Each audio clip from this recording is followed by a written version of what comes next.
Good morning, hello, and welcome to Adam versus the Man. Happy Friday. It's October 16th, 2020. You made it. You made it. It's Friday. But you also made it, for those of you who have been listening closely, to this point in Adam versus the Man, where this weekend we are massively stepping up our game. We are getting a studio office building delivered here in Gardenia. Now, I know it's fun. I guess I've been sitting next to Victoria Ray's signature on screen here every day that we've been broadcasting from the Freedom Wagon. Hopefully this is the last day. Hopefully this is it.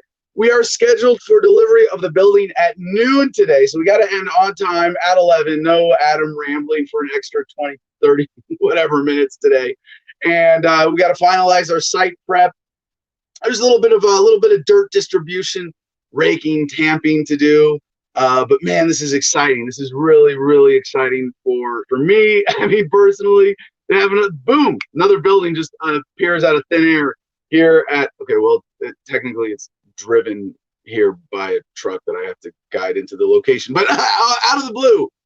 Okay, well, actually, we've been waiting for 10 weeks because it's been delayed and delayed and delayed. But no, here it is, another building to appear fully formed at in Gardenia. Very exciting. Of course, we got to build out the interior. That's what we're going to be doing this weekend, putting in flooring, insulation, drywall, and then so on top of the drywall, we're just going to adhesive spray and put studio foam on top of that. Really excited to have this and have a dedicated studio office space. And you know what? It's not just, oh yeah, things are going, and we're developing the show, and people are supporting us with merch and Patreon, and yeah. No, like this is a really big deal for me personally right now, and it's we've been talking about censorship a lot. We got an interesting censorship block here for today's show that surprisingly I think doesn't involve Adam versus the Man at all. We've got like other censorship stories in the news, big stuff to talk about, but for me personally, it means a lot because, like Ernie Hancock says, nothing on the internet is real. When the numbers are so disappointing sometimes because of the censorship and the shadow banning, when we're constantly, I don't want to say struggling, but we are putting in, a certain conscientiousness and effort to beat the censorship, to work around it, to create a compelling enough product that people find it and seek it out and demand it and recognize the importance of this message. And every time I will insert the humility caveat here, it's really about the message. It's not about me. There are probably dozens of libertarians who are producing daily news content products who are able to give you a perspective on the mainstream conversation and on the world and current events that is based on the same understanding that I bring to this show and our team brings to this show, and is directly challenging in a radical way the current authoritarian power structure we are all living with. I don't like to say under, because I don't want to give them that, right? But there are I'd like to think that what we're able to do as a team here with Adam versus the Man is providing a unique product, and the commitment of the Producers Club and the people behind the show, our core team, really means a lot to me. And now seeing it manifest with this physical building, it's like, yeah, there are people who care about this show. I'm a tactile kind of guy. My love language is physical touch, so I need to physically touch Adam versus the Man. I need to touch this building, the Freedom Factory. And we're calling the building the Freedom Factory. If anybody wants to sponsor it directly, you still can, although I don't know, maybe you want to wait until you see it here in place in action.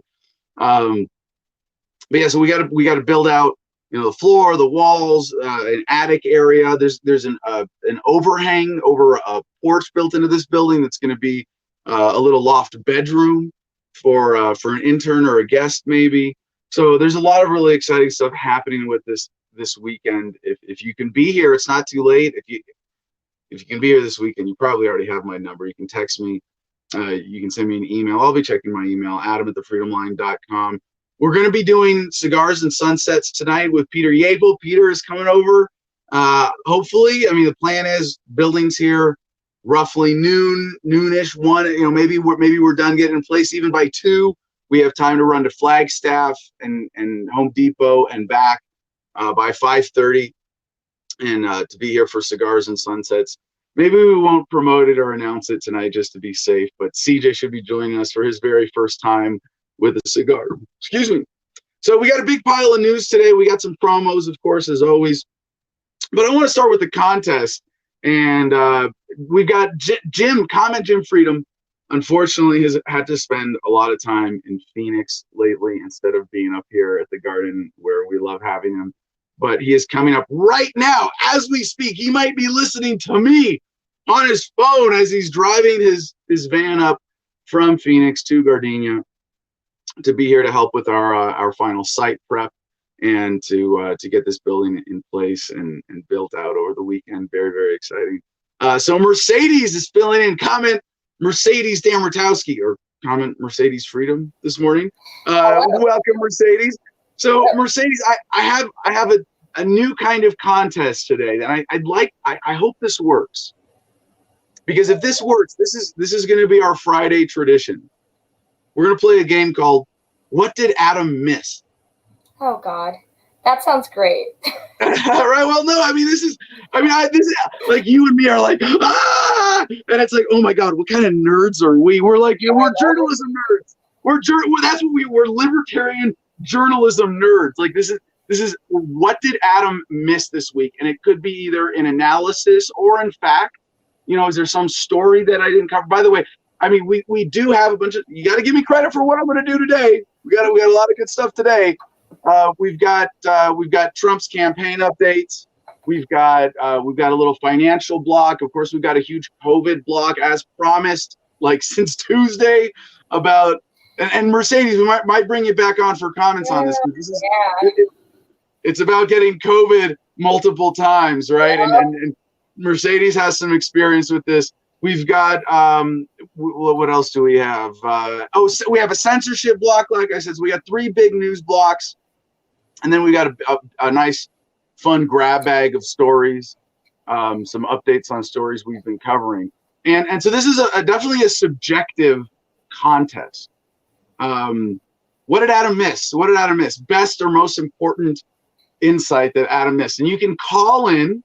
You can join by video or just audio, as always. And you get bonus points if you actually call in. You're going to be more likely to win this one today. But if you tell us to our face what we missed. Yeah, there you go. But we got comments too. So Mercedes is going to be watching comments if you have something that Adam missed. We might have. You could win with a comment. It's got to be real. It's got to be a clear winner. It's got to be like the best, most important thing that I missed. So Mercedes, are you all plugged in? Can you pull comments up on screen? Right now this morning, Mercedes says, "Good morning, fellow statists." Right away. Carson says, "Adam, I wish you would be our president for 2020." I know, I agree. That's a hard one, but well, it's fun. Like I've said from the beginning, I'm very excited to support Jo Jorgensen. Since she won the nomination, but I've also said since the beginning of my campaign that if the result of my run is that we get, I think back then it was, well, I said, I don't know who I was using as an example, but if we get a Jacob Hornberger instead of a Bill Weld. And the result of me running is that we have a principled message representing our party in 2020. That's enough. But there's I don't know that. I think this is kind of a typical thing if you run for office. I hope I'm not taking too much of an ego boost out of this. But I've been seeing on Twitter like almost every day.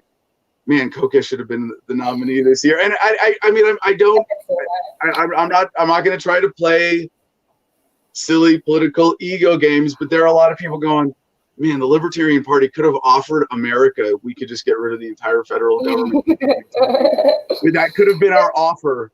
This was a good year to promote liberty from our standpoint. The government gave us everything we needed to go, hey guys, this is not. Oh, okay. There's a new comment, and I'm going to put it up because I enjoyed this one.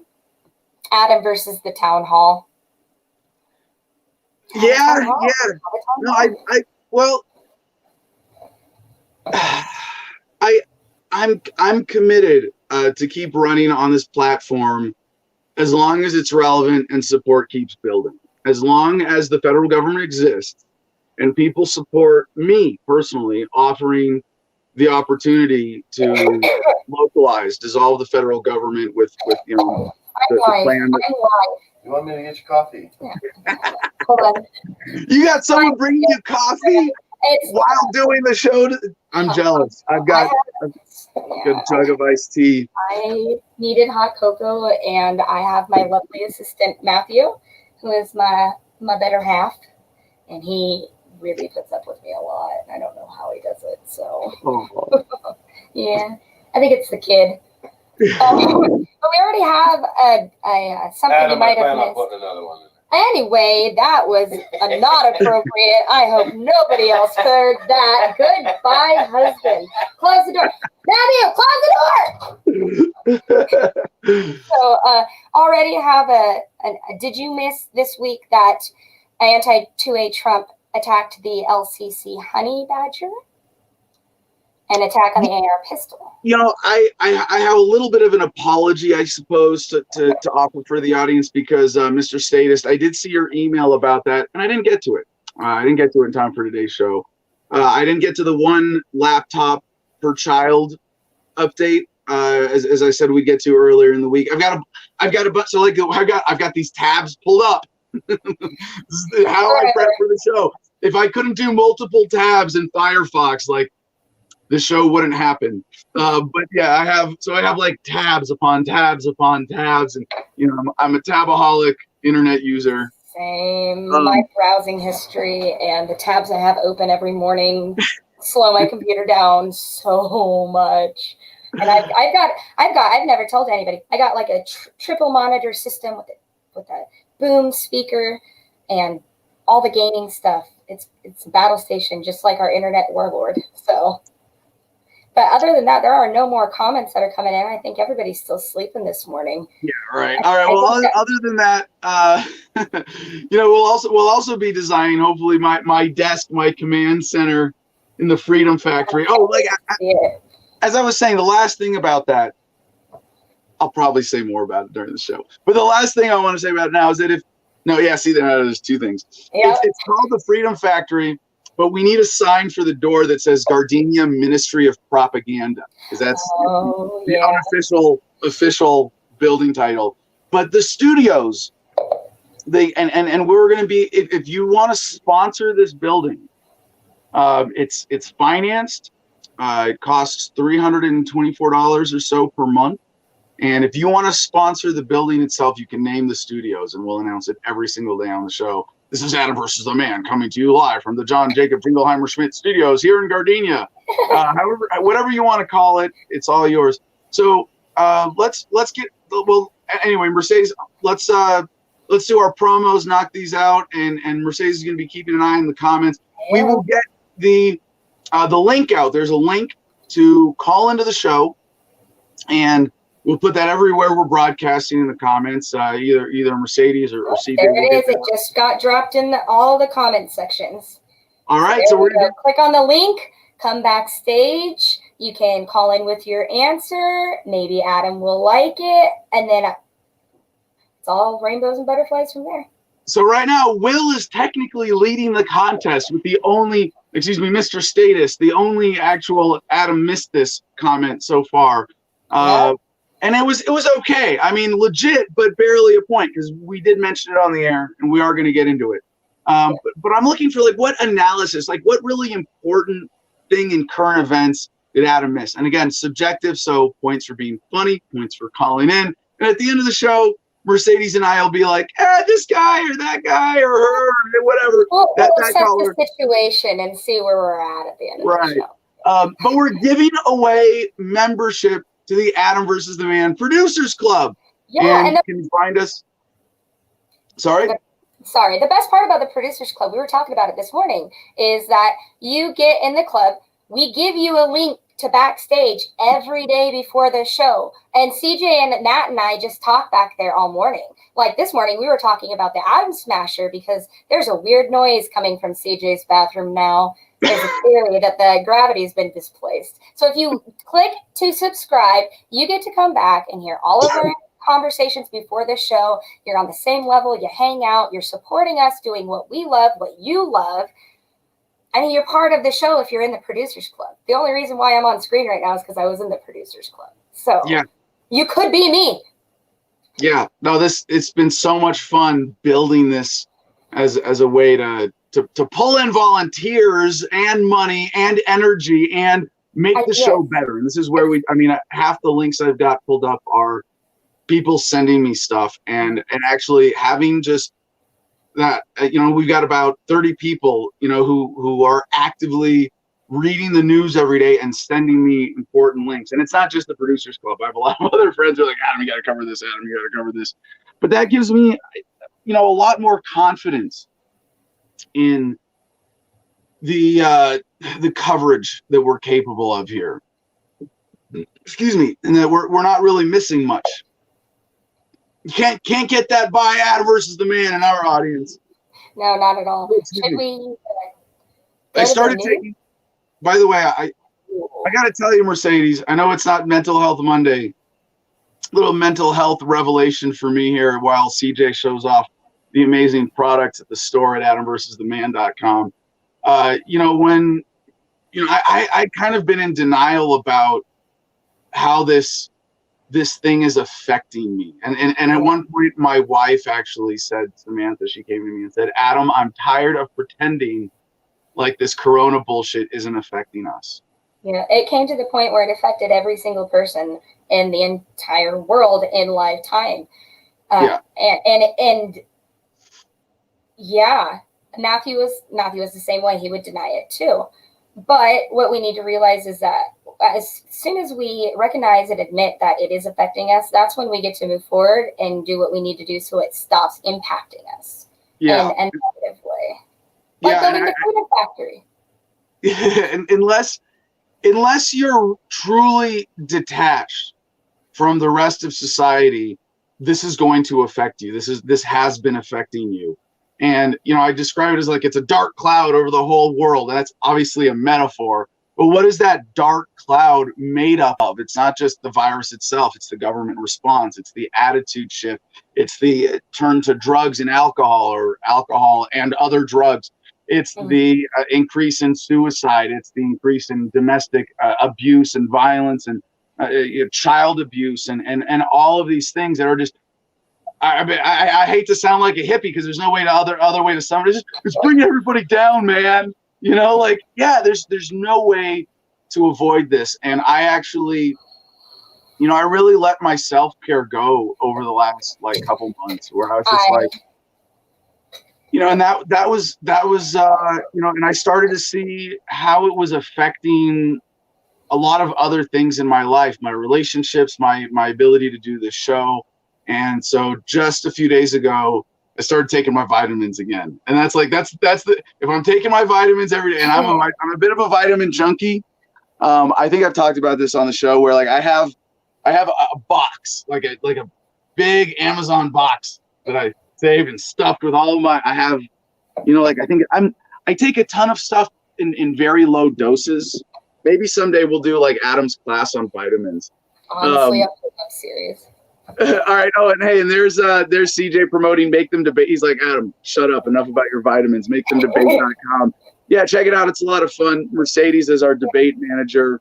And I don't have to set these up. You can set these up. If you want Adam to debate someone, you can make him debate.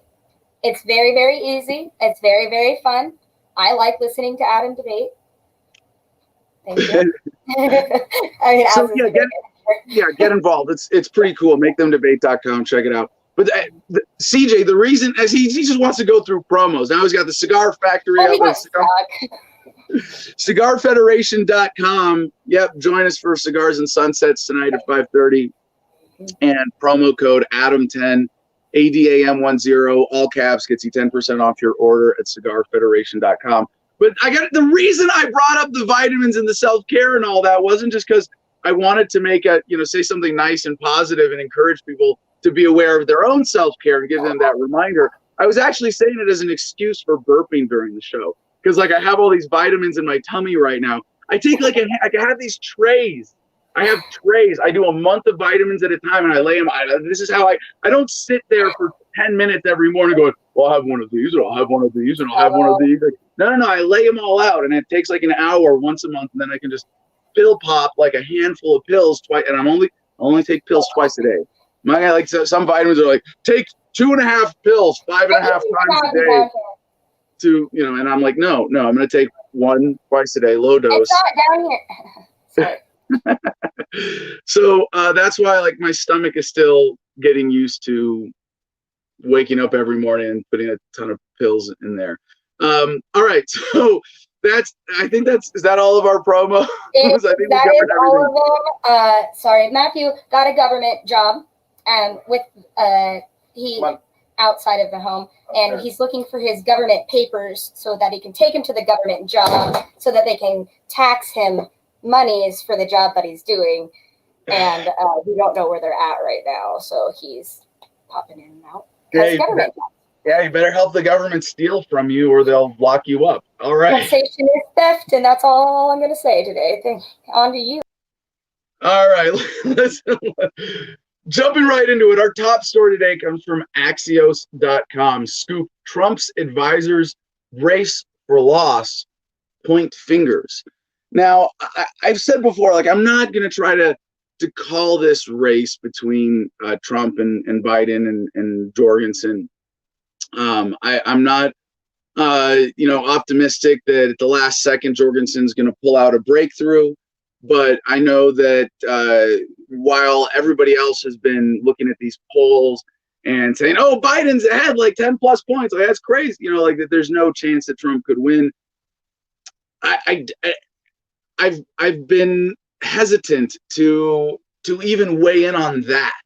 But with this story, I think we might have a better indicator, perhaps. Now, and again, even if you could read a story like this, and it could all be, I don't want to say lies or false, but a misrepresentation, right? That there's someone with an interest in making it look like Trump's team thinks he's going to lose now.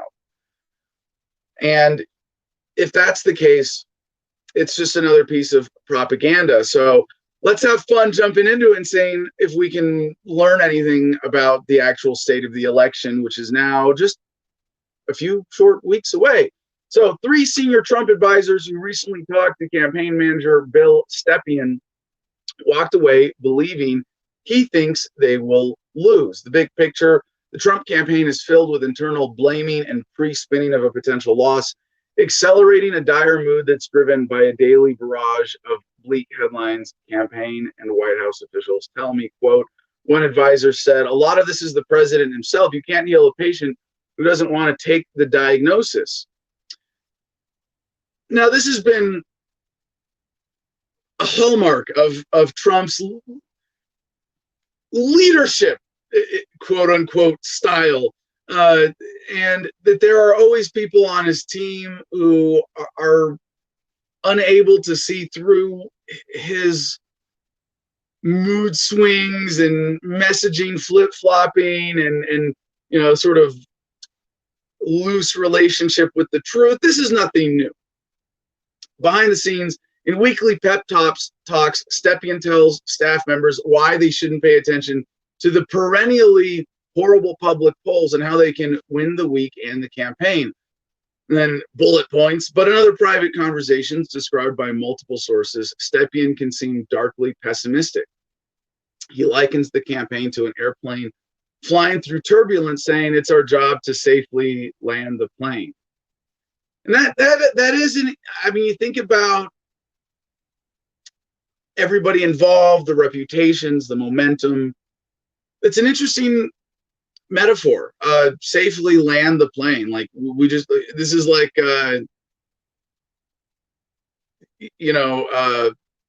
we want to lose with dignity. I'm thinking about like Vietnam and Nixon. Peace through victory. And it's like, well, you can't win an occupation. You can't win a war crime. And I have losing, and he's probably not dedicating a lot of time or brain space to pondering this. But now we know why he never locked up Hillary, right? Remember this? What was Trump elected on? Well, like 3 things: build the wall, drain the swamp, lock her up. Brilliant messaging. Small words, just short phrases, stick in the mind. Now, build the wall. He didn't really do that.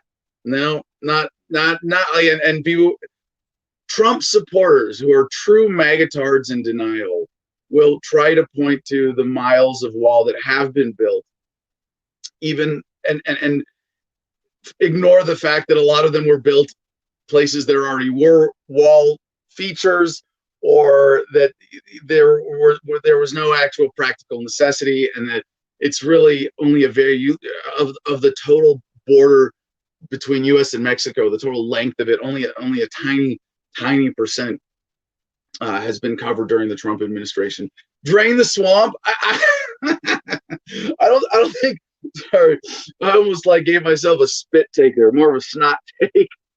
Yeah, drain the swamp. Is anybody so delusional as to think that Trump has done anything meaningful to drain the swamp, to challenge the deep state? I will give him credit for calling it out, but even then I can't really give him credit because it's just sort of good, obvious populist messaging. Drain the swamp, but calling out the deep state, calling attention to that. Because there were a lot of people before Trump's candidacy who never talked about it, never thought about it, or were just generally unaware of it, but they had a kind of deeper awareness in the back of their minds, like, yeah, there's a big, powerful bureaucracy there for sure. Yeah, there's a lot of people running the show who are behind the scenes. Yeah, there's a major bureaucratic entrenchment and momentum to the federal government. And Trump, for choosing to include that in his populist messaging, has brought a lot of attention to that. But in terms of policy, meaningful action, draining the swamp, no way, not even close. So, but here, the thing, lock her up. This is not a new theme. It's sort of like there's precedent for this. And you don't have to go back very far. Remember President George W. Bush? Remember the invasions of Iraq and Afghanistan? Remember the lies about weapons of mass destruction? Remember all the talk during the Obama campaign? Oh yes, he's committed war crimes. Oh yeah, for sure. We absolutely have to hold him accountable. Now, when Obama talked about it, Obama was not. One other thing I got to just hand it to Trump. He has gotten the American public to generally accept this kind of loose relationship with the truth, and I've called this out before. I do think it is actually a step backwards with Trump in terms of a standard of intellectual integrity and truthiness. That there's this acceptance that you say things that are roughly true, and I get it, and I get it as a pundit. There are a lot of times that I want to just spout off and reach into my catalog of facts and it's not exact, but yeah, just throw this out there. But I don't do it when I don't know what I'm saying, when I don't have the specific reference, because I have that intellectual integrity that Trump obviously lacks, and promoting that lower standard of intellectual integrity is not It's not good. It's not good for America. But lock her up. He actually came out and said, lock her up. And, the Obama campaign never said, we're going to lock up W. Oh, never mind. You know what it was with Obama? We're going to close Guantanamo Bay. Yeah, the illegal detention center in Guantanamo Bay, Cuba, over and over again. No, still open. Donald Trump, lock her up. Why is Hillary Clinton not locked up? Why is Hillary Clinton? Because the super class protects each other. This is, you want to go back? Let's go back. Okay. Oh, wait. Let me finish talking about Obama and W. Remember when people actually put Obama on the spot after he got elected. He was asked point blank, do you intend to pursue criminal charges against George W. for war crimes in Iraq? Now, how it was actually asked, or who, I don't remember, but I remember Obama's response, because I remember making fun of him for it and calling him out. He says, we're not looking backwards, we're looking forward. Really? Could you say that about every fellow cannabis consumer in America, President Obama? No. For you, for poor people, for you common petty citizens, we're looking backward, and we're going to hold you accountable, and we're going to make every excuse viable, or pretend that it's viable, to lock you up and rip you off and take advantage of you through the legal system. But no, George W., war crimes? Dick Cheney, war crimes? No. I think we're going to look forwards instead of backwards. But going back, one more example. Nixon, Carter. I guess it was when Nixon resigned and was replaced by Gerald Ford. There was a huge push to prosecute Nixon, and he said no. That's just how this works. But Trump, I'm like, I wonder if he's going to get thrown under the bus here. I wonder. I kind of doubt it, but perhaps financially. Although his brand is worth, even as an ex-president, even if he loses, right, to Biden, his brand is finally worth what he said it was. Now, for all of his lies of exaggeration about his own wealth and value, yeah. So anyway, back to the story. Does his team think he's going to lose now? Three sources who have heard Stepien use variations of the airplane analogy say they sensed he was deeply, perhaps irretrievably pessimistic about the state of the race. As one source said, quote, "It's not a great feeling when you get the sense the campaign manager doesn't deep down think we're going to win." Stepien pushed back strongly on that, telling me on Friday morning, quote, "With each day closer to November 3rd, our campaign data presents a clear pathway to 270 for the president that provides me more confidence than ever in President Trump's reelection. Our campaign knows how President Trump was elected in 2016. And more importantly, we know exactly how he's going to do it again. But they won't tell you because at this point, now, there was another headline today from Drudge I didn't cover because I didn't bring up because I don't think I think it definitely falls into this category of just propaganda. There was a story that said Trump supporters disappointed he wasn't more humbled or woke by his experience with Corona. And I go, in the story, there's no survey, statistics, studies, or anything like that.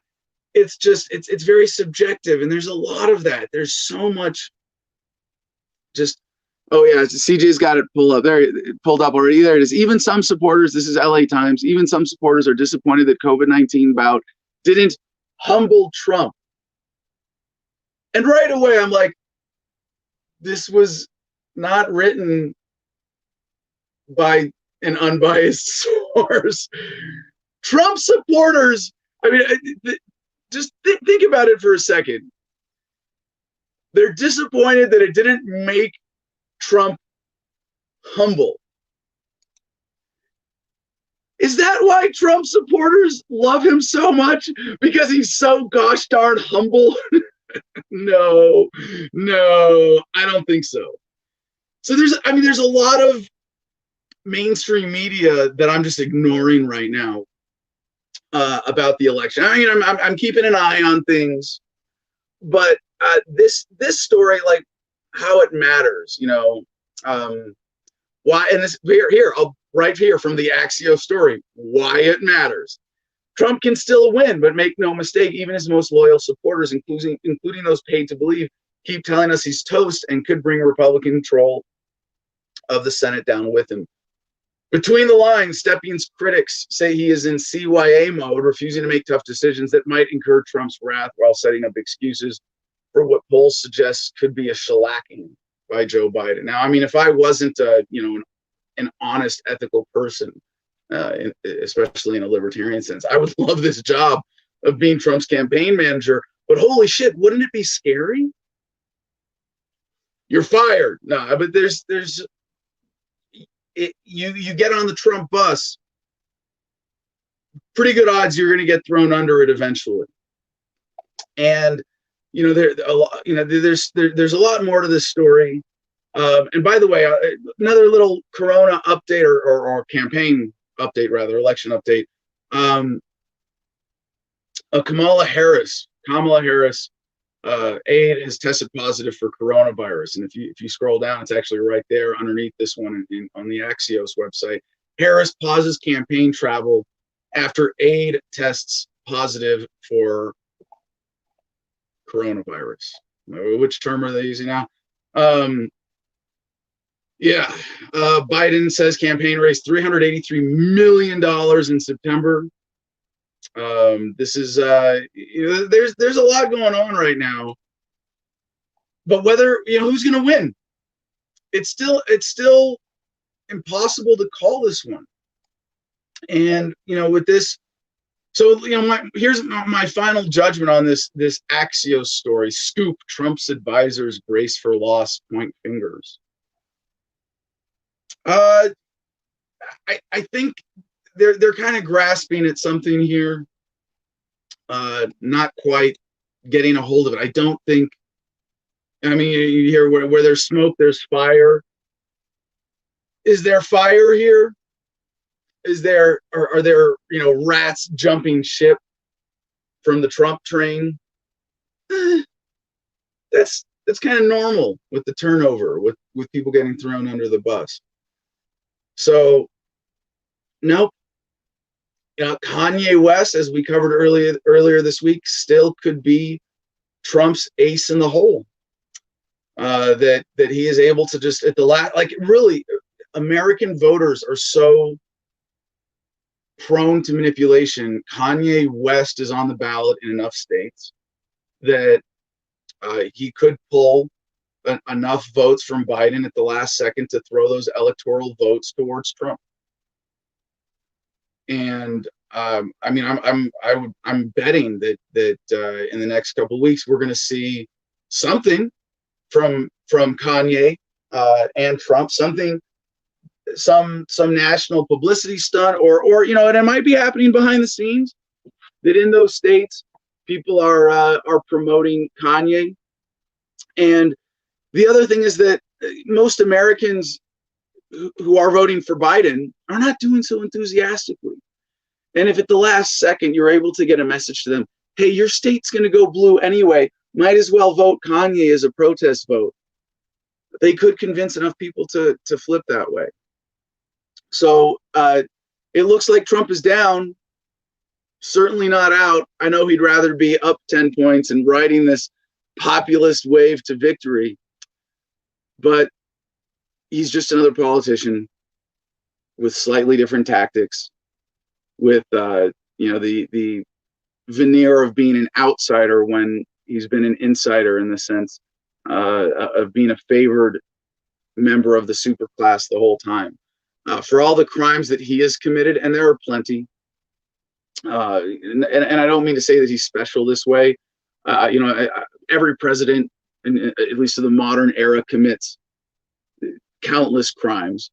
I mean, the average American commits 3 felonies a day. Like, there's a book by that title. If you doubt me, look it up. 3 felonies a day. So is Trump, did he do anything so bad for the establishment, or that's sort of undeniably bad that the opposition party or the fake opposition party, right, has to, hold them accountable to maintain their credibility? No. If Trump loses, he's going to enjoy his golden years. He's going to ride off into the sunset. He's going to have plenty of paid speaking opportunities, and he's going to have a lot of fun with the rest of his life, one way or another. But I can't call it. Still can't call it. I don't know if the Kanye gambit or if some other ace he's got up his sleeve is going to work. So just beware of the last minute manipulation. I suppose I don't have to tell my audience that, because I know you're all principled, forward-looking people who are going to be voting for Libertarian Jo Jorgensen anyway. All right, if we don't have any callers, I don't see. By the way, I am watching the Producers Club chat during the show. You can actually, if you join the Producers Club, if you are, excuse me, if you join us on Patreon for $10 a month and you're here in Telegram, you can actually talk. Oh, hey, there's CJ. We have a caller. Let's go to caller number 1 today. I guess we're not counting numbers. We're going for the contest of the best answer to what did Adam miss this week. So let's get our caller up here. What do we have? Who do we have, CJ? Welcome. Hi, how are you? Excellent. How are you? Good. My name is Mike. I only just started watching your program, actually, through CJ. I usually have infrequently, a few times I have been on his show. And awesome. yeah, I just looking to make new friends, and I'm a new libertarian. I was an independent, learning a lot. Let you know a little bit about me. I'm a retired New York City policeman, and I'm a New Yorker. And I hear it a little bit. Yeah, all you people don't talk right, Where do you live now, Mike? You still in New York? Yeah, unfortunately, I'm on Long Island. At least you know well enough to say unfortunately. I live in the most corrupt county in America, Suffolk County, New York. Yeah. And, like I said, CJ is my pathway to you, and I've been in the family rights movement, and I had a thing called Smash Parental Alienation. I've been through the ringer, and had a lot of success. I was separated and kept from my kids, and I have a relationship with them now because of my fights in the system. I learned more about due process post NYPD than I ever did as a cop. And yeah, who's that? CJ's got my seat. That's my thing. Smash Parental Alienation. He still has it. That's nice. Cool. Yes, sir. Good to see you, Mike. Glad you were able to click on and tell Adam what he missed, though. If there's anything he's missing perspective-wise, Mike. Hold on, before we get to that, Mike, I want to ask you a question. There's a bigger question here, CJ.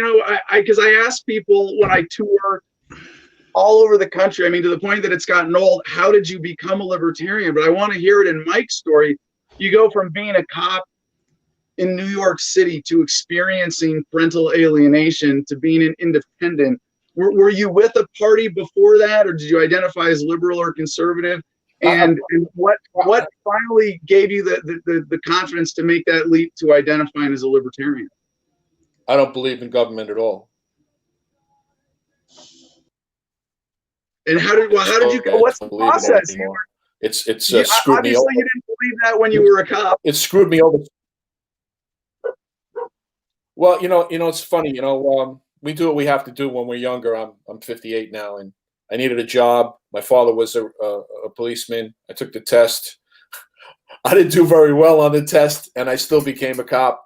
And and I swore to myself when I was a young policeman that I would try to do the best I can to help people. And you learn very quickly, very, very quickly, that government is just really screwed up. My theory right now in my life is that, and you're talking about the election and all this stuff, but the criteria for me now when I vote is you can't be a career politician, and you can't be a member of the bar. Because, the member of the bar thing is really big with me, because I believe they're the root of all evil in this country. And behind every politician, there's hundreds of lawyers. Don't do this, don't do that, don't say this, don't say that. And our system has been polluted with legalese, and I learned this firsthand, trying to fight for my civil rights to be a dad, or have my kids have a father. And I had to do it after firing attorneys and going pro per. I say pro per. Everybody says no, it's pro se. No, it's pro per for me, because I'm not an attorney. I don't represent myself as an attorney. I'm a man. And when I go before court, I'm a man. End of story. And but I've been ridiculed, and I've had to threaten judges subtly, and basically tell them, like, anything happens to my kids because my ex took them to Florida without saying anything to me against my stipulation, I'm going to come after people, lawfully, of course. But that type of stuff. And I'm in a good place now. I have my sons back in my life. I started a business with my 18-year-old. Now he's 18, finished high school. So, and we didn't see each other for a long time, on and off. What's the business? We're mobile car detailing. Nice. It's basically for him. I started it for him because he has a passion for cars, and he wants to be an entrepreneur. So I had to spark that for him. And it's a great mobile car detailing is not only it's a great hustle. It's not you're not going to be a billionaire doing that, but for an 18-year-old to have that opportunity and to work under the table, I hope, and not pay taxes as much as possible. And to connect with people and to network, I think that's a great opportunity that you're providing. Well, and I'm talking to you now because I need to make new friends. CJ knows I left a group that I belong to here in Long Island called Americans for Legal Reform. They're allegedly the biggest legal reform movement in the country. And something happened recently that I had to separate myself from them. And I need to make new friends in this freedom movement. I know a lot about the income tax. I am a Royal Freedom Package member of Freedom Law School, Payman Mottahedeh. Yes. I know Payman. It's been a while. I got to speak at one of their conferences in California, years ago. Yeah, he's now in Florida. And so I've learned a lot. I've studied a lot. And I don't know. I'm looking maybe to contribute some knowledge that I have, or maybe, be an active part of trying to change what's happening to this country, because it's absolutely insane. So have you had a chance to connect with our friend Chris Cole with Victims of Family Law? CJ hooked us up on his program. I figured you would miss that. Cash Jackson, I know them all. I marched with him down in Washington, D.C., and I've changed my views about, protests and stuff like that. You know what I mean? Really nothing's going to happen in this country until the individual person decides to stand up and say, I ain't doing this no more. And, all right. And especially when it comes to our court system, because it's so do as I say or else. All right. So, Mike, I just got two quick questions for you to wrap this up. What do you call 1,000 lawyers at the bottom of the ocean? I don't know, an anchor? Well, you're supposed to say a good start. I'm supposed to say, wrong. It's an underwater Atlantis-themed legal convention, obviously. All right. And that being said, Mike, what did I miss this week? You got anything journalistic for me today?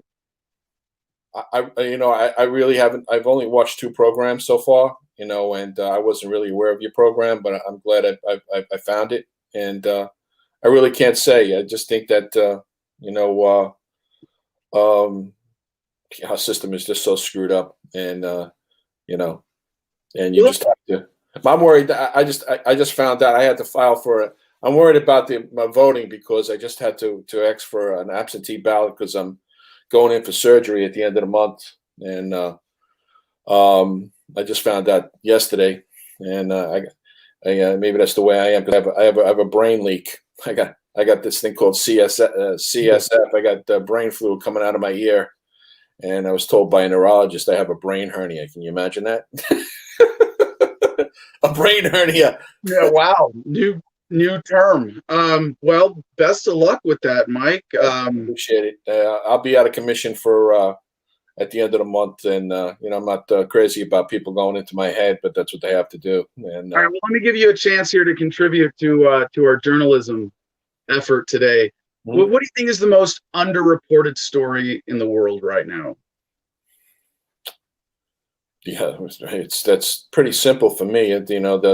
The largest financial crime committed against the American people in the early 20th century, and that's the stealing of our money through the income tax, because it's doesn't apply to us, and the only people who are really required to do it are foreigners. Well said. Yeah, no, that's all right. That's a perfect setup for our next block. Thank you so much for the call, Mike. Thank you. And right now, I think with a great call like this, you're in the lead for our contest today. But let's get to our financial block here. This is because, as Mike said, that the biggest underreported story in the world is, how we're getting ripped off by the income tax. And I would only disagree slightly in the sense that the biggest underreported story in the world today, like right now, is that Corona is being used as an excuse to rip us off, to serve the purpose of government, to keep the super rich getting richer and the rest of us getting relatively poorer. Excuse me. So we start our financial block. This story from Axios.com again. Axios headline, exclusive, America's true unemployment rate. A person who is looking for a full-time job that pays a living wage but who can't find one is unemployed. If you accept that definition, the true unemployment rate in the United States is a stunning 26.1%, according to an important new data set shared exclusively with Axios on HBO.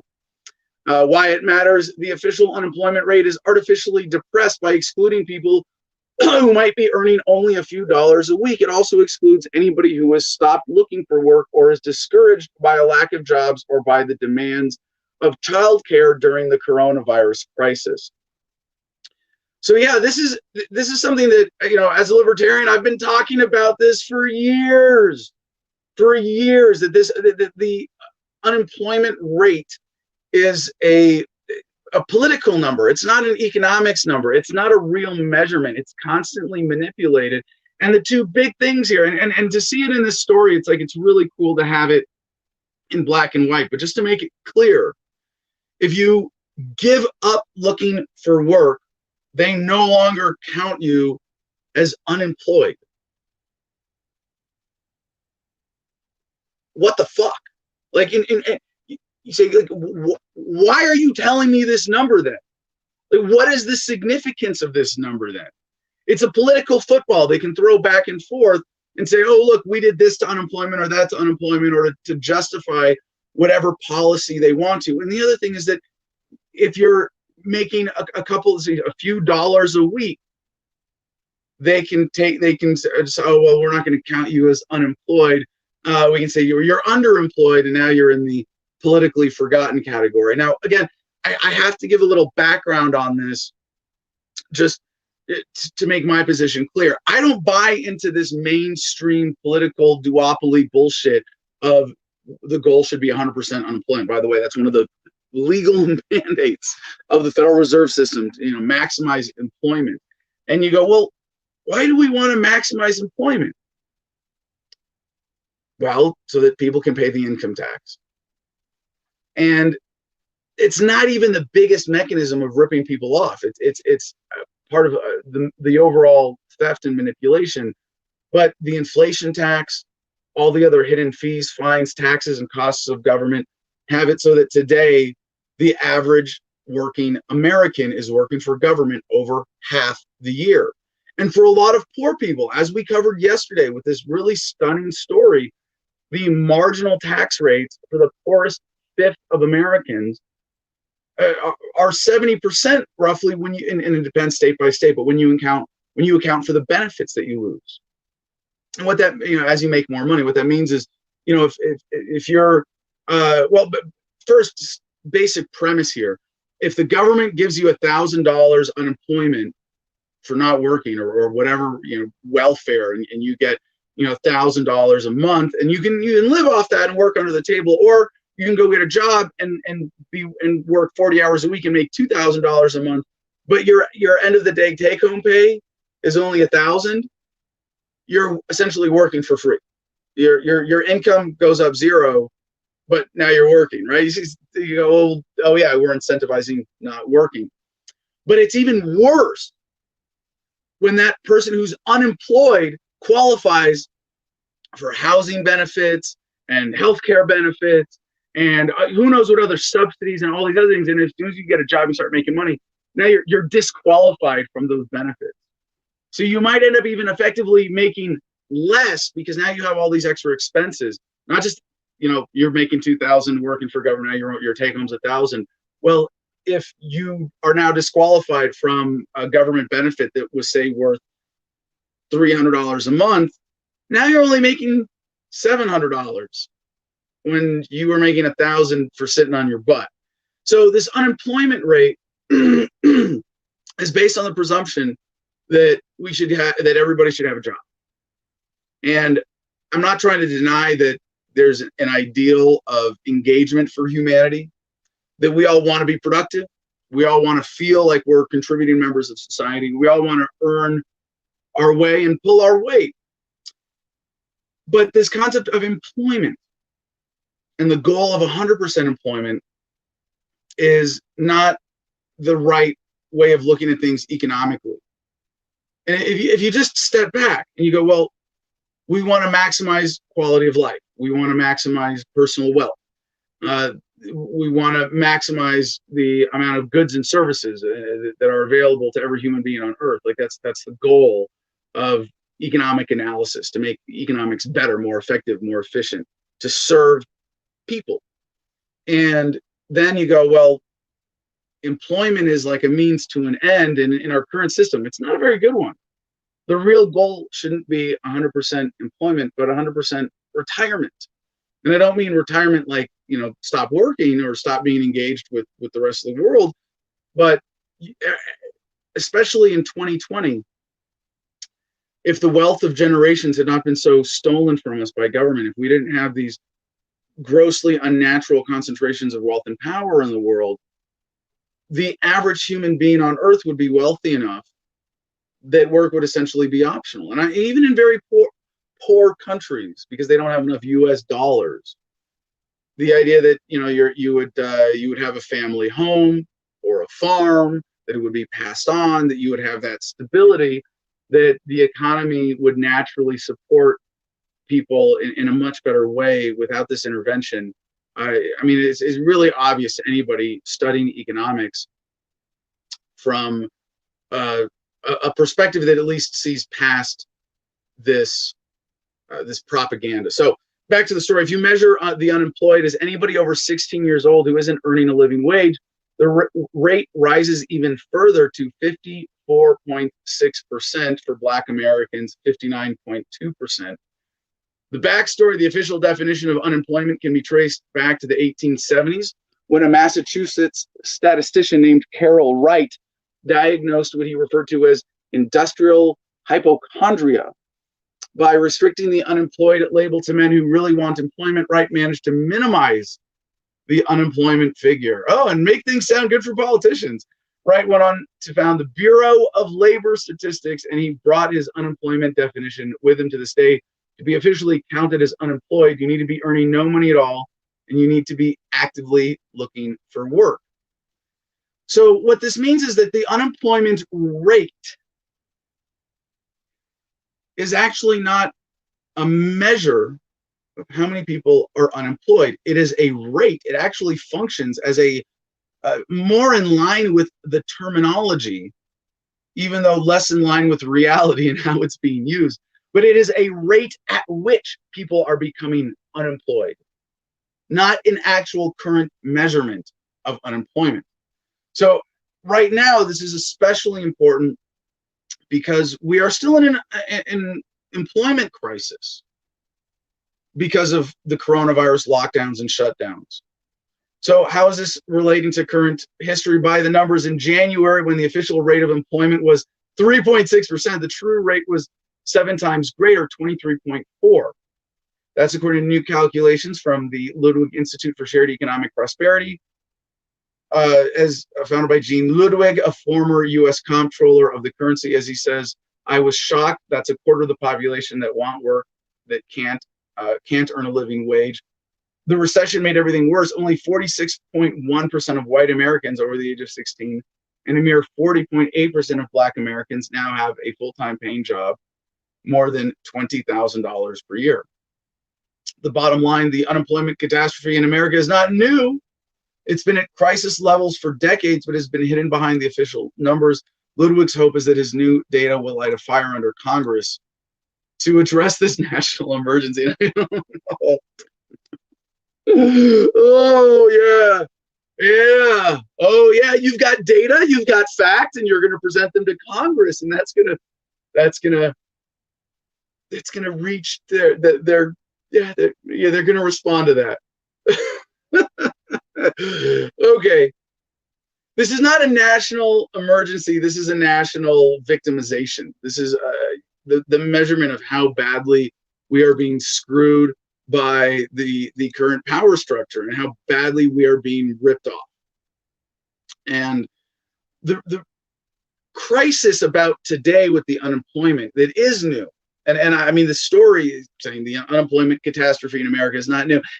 Yes and no. I mean, it's not new, as in it's been a part of our modern engineered economy for I don't know, at least a few decades. You know, where would I draw that line historically? I don't know.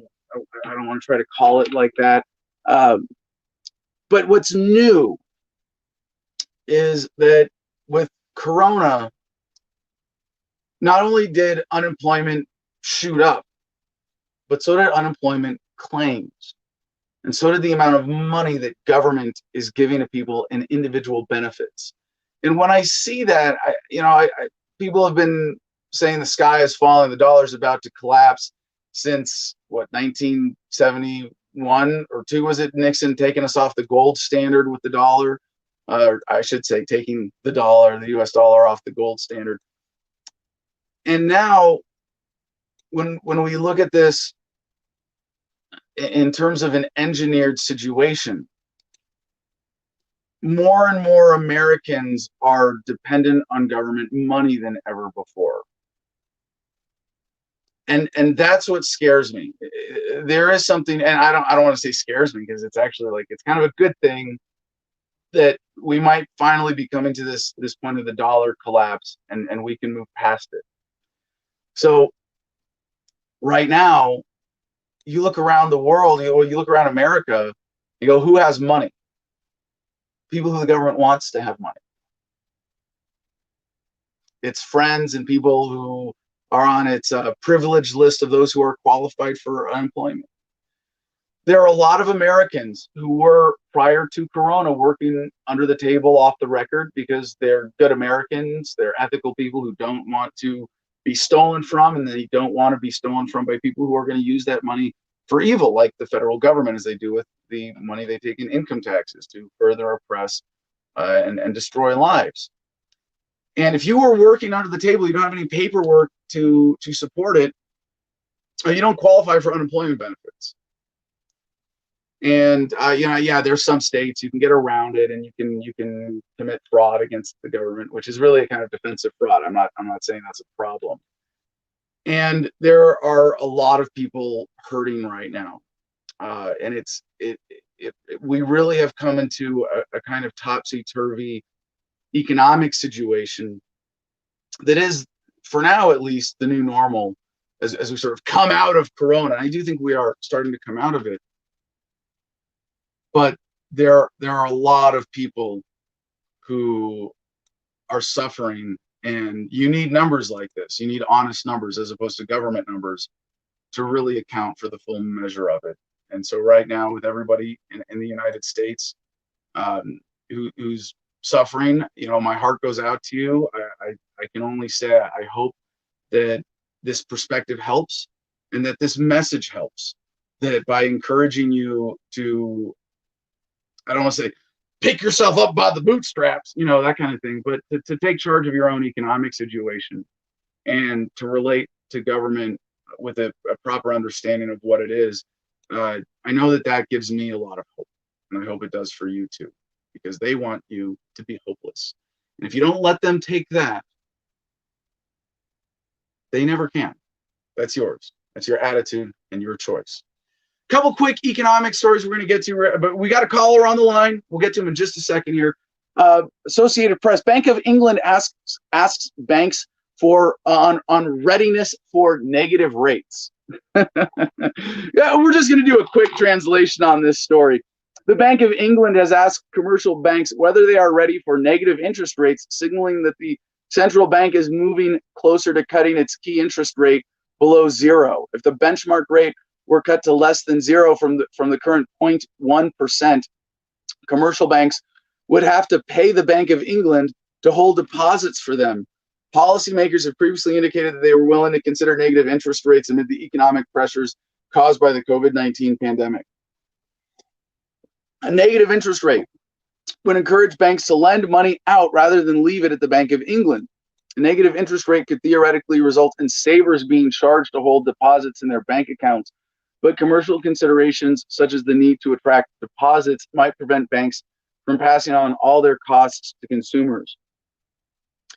So negative interest rate, we're going to charge you to, instead of giving you interest, and this is what this means, just in basic terms. Like, you give a bank money, you give your bank your savings, and they hold it, and because they're holding it, they give you interest on it. They're able to loan it out to other people. They're able to invest it. They're able to use it to make money. So you're essentially loaning it to the bank by letting them hold it for you, and they're able to therefore generate value, at least numerically value. But when it's negative, and a central bank flips that on its head, they're saying, no, if you leave your money with us, we're not going to add more to it. We're going to take it away. And what this does is encourages a kind of reckless borrowing and spending and loaning, and discourages saving. And here's the translation. Bank of England asks banks on readiness for negative rates. Hey, are you ready to turn up how badly we're ripping everybody off? Because look what we can get away with now. Can we do this? Let's do this. Yeah, that's the translation. All right, quick Bitcoin update from news.bitcoin.com. Enormous wall of money coming into Bitcoin, priced to reach $1 million in 5 years, says Raoul Pal. Now, making a 5-year prediction about any kind of currency, there's only so much certainty you can put behind that, because you're predicting both the rise in the value of Bitcoin, I mean value, not enumerated dollar cost, and the devaluing of the US dollar. Both of these are subject to an incredible amount of human variation. I think when you can put a number on it like this, you have to hold a lot of things constant and say, well, in 5 years we're not going to have a revolution. We're not going to have we're not going to overthrow the federal government. We're not going to see the Chinese government do something that ends the US petrodollar and sends it down its death spiral, or that the dollar will still even be functional in 5 years.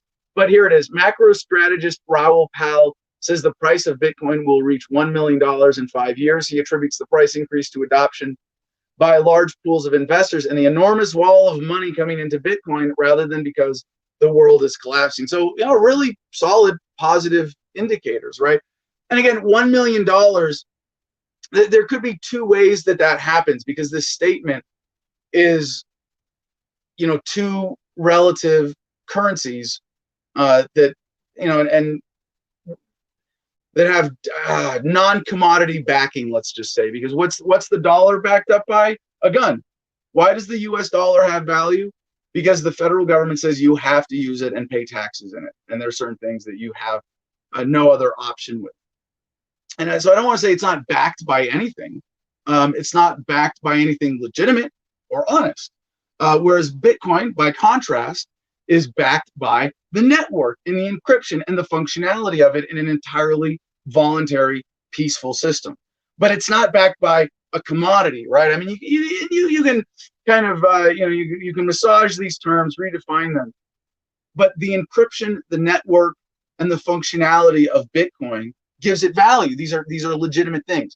But it's not backed by a consistent commodity, right? You could have a Bitcoin go from the dominant currency to a crypto to Bitcoin Cash to Monero, hopefully not, to Smart Cash to Dash. Like, practically overnight, if one of the networks fails or is hacked or there's some if government actually successfully cracks down on crypto, obviously that could really alter the market.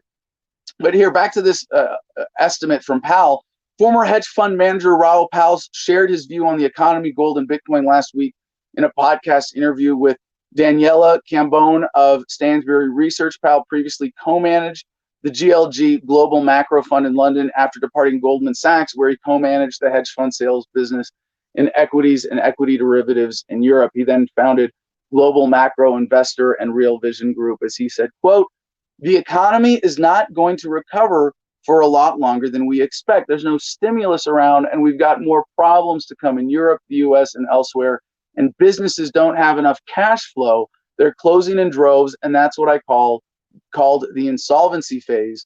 The only answer is more from the central banks. So that's why I started to buy more and more Bitcoin."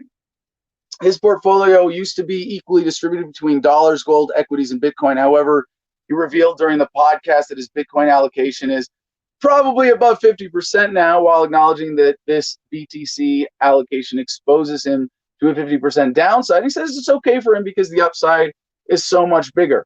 So I'm not going to try to give you expert financial advice and make things up that make me sound smart, because I can read it from other people here. And if you're doing well enough that you've got an investment portfolio, taking a look at this, sort of mid-term, as in 5-year term investment in Bitcoin, I think it's a very solid investment play right now to be looking at Bitcoin or crypto in general, even from that perspective.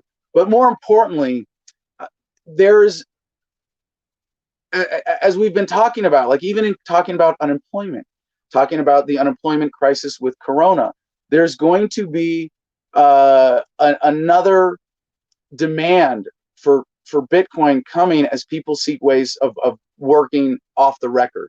As more and more people want to work under the table so they can keep getting their government unemployment benefits or not be taxed for whatever reason they don't want to be stolen from, you're going to see an increased demand for crypto. And I've been kind of, lamenting the lack of vibrancy in the crypto community and around crypto over the last a year or so, maybe longer. But maybe this is it. Maybe this will trigger, the enormous wall of money coming into Bitcoin as people find more and more pragmatic uses for it. And if you're not into it, I highly recommend it. And I would definitely say that Bitcoin.com is a great place to start. All right, CJ says, I can't let you get away without mentioning this. And it's loading here in Telegram with this image, slowly, still blurry, just talking as the spinning circle. All right. All right, CJ. Well, I'm waiting for that graphic to come up, but I'm going to cover this next story real quick here. News.trust.org, Thomson Reuters, Foundation News. Facebook's Libra must not start until properly regulated. G7 draft. From Brussels, financial leaders of the world's 7 biggest economies will say on Tuesday that they oppose the launch of Facebook's Libra stablecoin until it is properly regulated, a draft G7 statement showed. And so this is kind of interesting for a couple reasons. If you don't know, Facebook proposed its own cryptocurrency, I think a couple years ago, and then abandoned the effort. And because a lot of people jumped on it and were like, fuck you. You want to make your own money? Of all the things, really, you want to do that too. But also there were, why did it happen or not? Because the bankers didn't want it to happen. They don't want, this is crazy to think that Mark Zuckerberg, in the age of crypto, if you own, or if you're in charge of something like Facebook, and the technology of cryptocurrency exists, you could create your own and challenge the entire financial establishment. And that's what they were looking like they were trying to do with Libra. But and I was concerned that they were going to do it because it looked like it was going to happen for a long time. And it sounds like there's at least still momentum behind it. But my fear was that, this was going to set back, this could accelerate the dollar collapse, but could set back the adoption of honest cryptocurrency for quite a while. And it looks like it's more of a fight in the super class as to whether they're going to allow this to happen. All right, so let's get to this comment, and then we'll get to our caller before we get to our COVID block today. So this is CJ is saying we have to. I can't let you get away without mentioning this. So someone on Twitter at Megura with some underscores. So one Bitcoin, $500,000 within 3 years. And John McAfee says, if not, I will eat my dick on national television. Oh, this is going way back. Yeah, this is just from 2017. Yeah.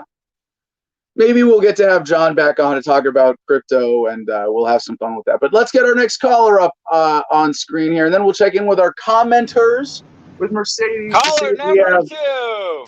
Hey, welcome, comment Jim Freedom. Where are you right now? I'm on the 17, barreling towards you as we speak. Awesome. Well, we're going to be ending the show on time today, and hopefully we will have heard from our delivery driver by then. And I'll be running out to get my work clothes on and finish leveling this pad. This is exciting. It is. I'm excited. I'll say this, not to put rain on the parade, but when they delivered Helen and Peters, they were like an hour or two after their quoted time. So yeah, no, we'll that's a good thing, Jim. I'm actually encouraged by that. I will have time to stare at my paver stones laid out on the site and go, but we could put it over there, or we could put it over Last there, minute changes, or we could turn it like this, and I'll get to do that for like the whole time that we're waiting for them to get here. But Jim, you're gonna have an office now. You're gonna be an office worker. I'm gonna have a desk job. Can you handle it? Oh, that's crazy. I'll be one that you're lucky it's not multiple stories, because a desk job will have me jumping out the window. Well, we will have plenty of windows, a lot of good light in this building. I did change the orientation, so it's going to be fun to go over that with you from the original plan. But Jim, as someone who's been with us all week, do you have like an actual contest entry to submit today? Is there something that you think I've missed in my analysis, or something underreported here? Not that I can think of. No. Good, because then it would be your fault. There you go. I'm good to go. Right, then. I'm in the clear. All right. Anything else you want to share, Jim, before we let Mercedes do your job for you this morning? Oh, is Mercedes? How's she been doing with my job? Has she been bringing So up some far, good ones? Yeah, so far great on the comments. No, Jim, I'm screwing it up, man. You're muted. Oh no, what? No, she's not. I'm That's not weird. You can't hear. I can hear. What? Oh, Jim. really? Oh, Jim. I Yeah. can't hear you. Jim. That is weird.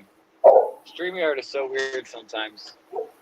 Jim. Well, hey, cutting edge technology. But hey, Jim, unless you got something else, let's let you go. Drive safe. Hope to see you in just a few minutes here. So By Adam versus the Man standards, 36 minutes is just a few minutes. Mercedes, what else do we have for comments here? Any good entries in what did Adam miss this week? Not really. We talked about Trump being a Florida man. Other than that, we had not many guesses. Well, it's not guesses, but Goldman Sachs, but I believe that was with the Bitcoin story. So I'm a statist is, what did he say? There's a spammer. Hold on. I'm a statist is working right now. Otherwise, he would have called in. He is working with acid, aluminum, and electricity, and said that he can't multitask while doing that. So, all right. Other than that, they've been quiet.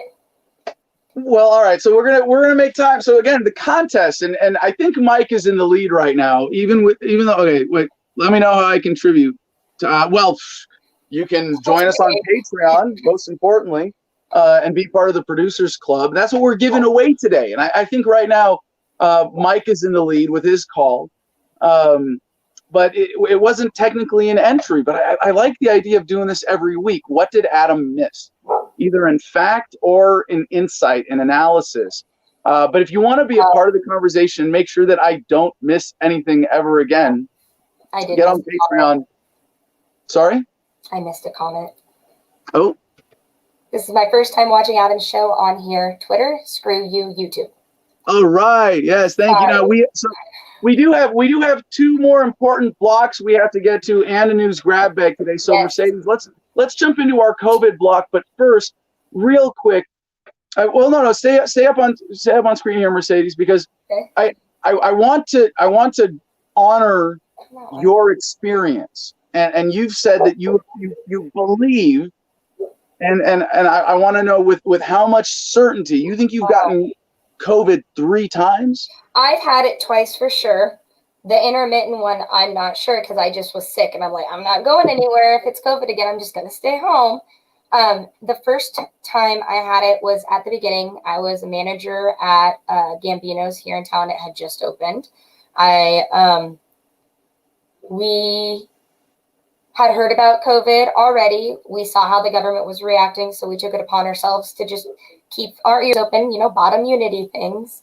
And we found out, we had heard that Amazon had a case, and it spread quick, and it was in Washington or Oregon, wherever the big one on the West Coast is. And they shut that down pretty quick, like buried it. And so because of that, we then just continued to keep our ears open. And the food distributor that we got our trucks from had a couple drivers who came down with it. So because we monitor the supply chains here, being as we have a food distributor here in my town, and it covers most of the Midwest. And being that minded in my community, I took it upon myself, being a candidate, to just track everything. I got sick at the beginning. I got it from a coworker who has a heart problem.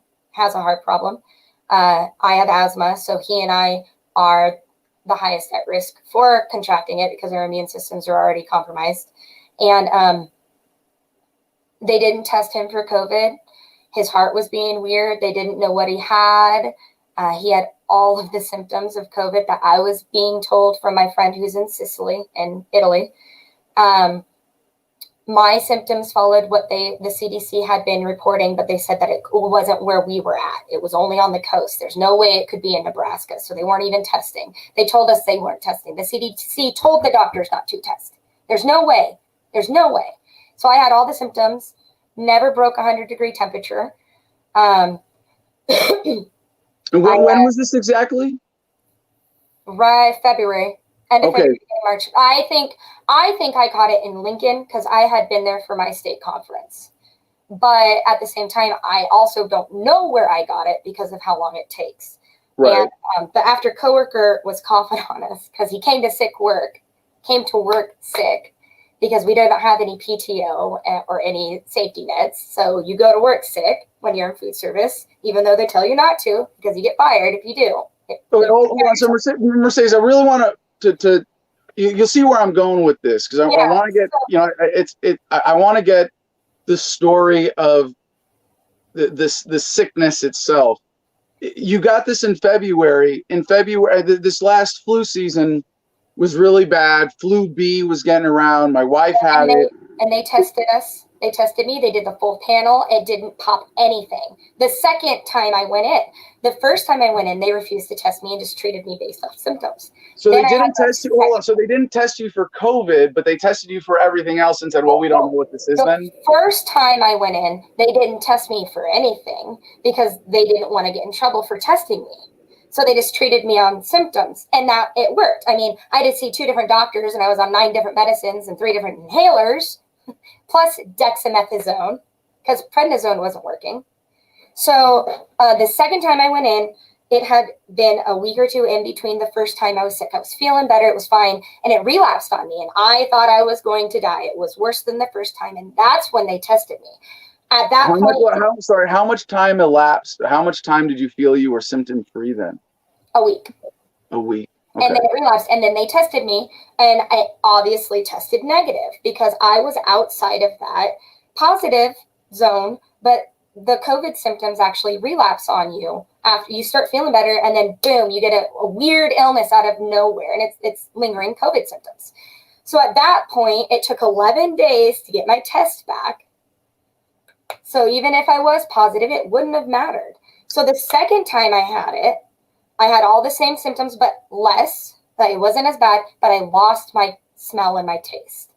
And yeah, that's a good solid telltale sign with this. But Mercedes, with all of what's frustrating in hearing your story is like, well, what about the test? We don't even know if the tests are accurate.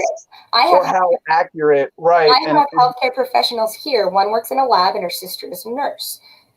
Nurse sister is questioning the effectiveness of the lab to her technician sister. Technician sister's getting mad because she's questioning it, but you have to, like, the rate of false positives that are being reported are astronomical. Okay, so was there a third bout that you thought was corona also?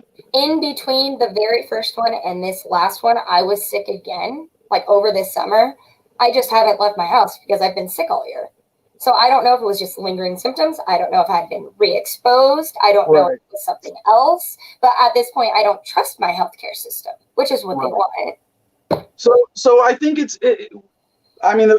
now again, correct me if I'm wrong, but looking at my sort of overall take on your experience, I think given the loss of taste and smell, and the symptoms. Oh, you want to put a comment up here? Losing smell and taste is normal, even with the normal flu. And I will say that because I have had colds where I have lost my sense of taste and smell. So it's almost like they're trying to use shock culture, but it's because people aren't taking it seriously, because this virus does move fast and it will overwhelm our healthcare systems. And that's what they're trying to prevent. Right now in my state, our healthcare systems are at 99% full. We're at internal reds. If you get into a car accident, you're not going to get treated right away. That's where we're at in my state because we never locked down. The people here don't wear masks and don't care. They don't care. They want herd immunity, so they're going for it. And now so I think what I want to get at though is this latest, because we know that masks generally are going to make things worse anyway. So I'm not. It's not that they're not wearing masks. If you don't feel good, you shouldn't be leaving your house anyway. If you have symptoms, stay the fuck home. Sorry, CJ. Yeah, no. So that's the basic proper thing to take this seriously is as you would a bad flu season, not to freak out and treat it as something special. And I think what I'm getting from your story though is that not that you got it and got better, but you had a week where you were asymptomatic and then had a resurgence of symptoms. And if it was COVID, I don't think a doctor would say that you caught it twice. They would say the antibodies are only lasting for about 3 months right now because the virus is mutating so quickly. So you can get it and then you have 3 months, 2 months of you really won't get it again, but because it is a virus, just like the flu, how we have to get a flu shot every year. You could get a different version of it that has mutated, right? Like I could go to Omaha and get an Omaha COVID because that population has been isolated. So now because we're isolating populations, the viruses are mutating in different ways. That's why we have so many different strains. The only good part is it's lessening as it mutates. Yeah. Now, and what pisses me off about all of this is that there is a real but minor threat here with the relatively minor threat here with the virus, and we are so miserably failing in living up to our potential to understand it. It's just so much misinformation right now that people just, I don't know what to say. And it's deliberate. It's deliberate. This is not by accident. So, Mercedes, I think you sharing the story that way sets up our Corona block perfectly here, because this, like with the virus, we've seen so much fear mongering, and like you said before, the symptoms thing, and I'm glad you pointed out, because I didn't know this, that losing smell and taste is, I don't know that much about the flu, because I'm my policy is to stay healthy. My policy about the flu is don't fucking get it. So as a military man, didn't you get loaded up with all sorts of fun vaccinations by the government? That's gonna make you more sick. My friends don't get sick. Yeah, but I did. Yes, I did get the full Marine Corps battery of. But yeah, there's a day when I went to boot camp back in 2000. The way they did it, there's a day you go to medical as a platoon, and you go through a line.